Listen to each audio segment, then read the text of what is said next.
Bismillahirrahmanirrahim. Assalamualaikum warahmatullahi wabarakatuh. Berjumpa lagi kita dalam channel saya. Hari ini hari Khamis 15 hari bulan Januari 2026 Masihi bersamaan dengan 25 Rejab 1447 Hijriah. Sekarang ni pukul 6:02 petang. Seperti biasa, video dari report kita untuk hari ini. Malam tadi saya petang kemarin saya keluar sekejap.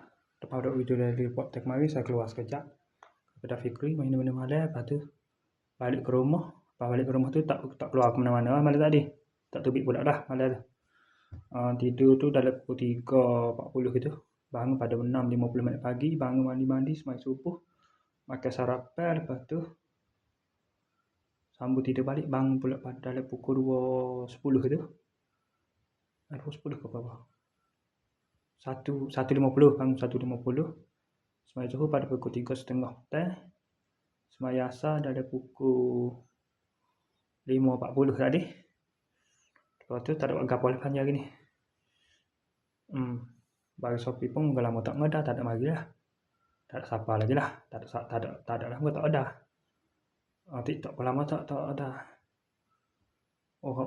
View saya pecah rekod dah 5,000. Setakat ni rekod terbanyak.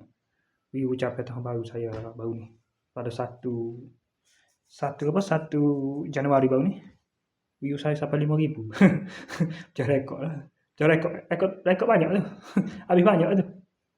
Tak suka dengan ucapan gitu. Sederhana, lembut, tak payah nak radikal. Kadang-kadang kita radikal pun tak jadi apa juga. Aku yang dulu bukannya sekarang. Dulu ku jenis mudah. Mental mudah. Panah bagai tak marah lah ni tak dah. Kemung tak apa pun. Jadi biar orang ketiga yang nilai. Siapa bodoh, siapa judi, siapa juh, siapa pandai. Siapa betul-betul apa ni? Dah. Tu aja jadi bodoh kalau kita tu aja okey. Kita tu apa dia? Kita tu buat mana kita makan upah dia. Upah bodoh jadi bodoh paket dah.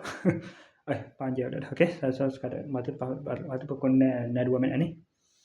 Terus buat video ni lah. Ni nak keluar dah ni. Siap-siap nak keluar ni. Okey, sekadar saja untuk sesi video dari report kita untuk hari ini. Assalamualaikum. Jumpa lagi. Bye.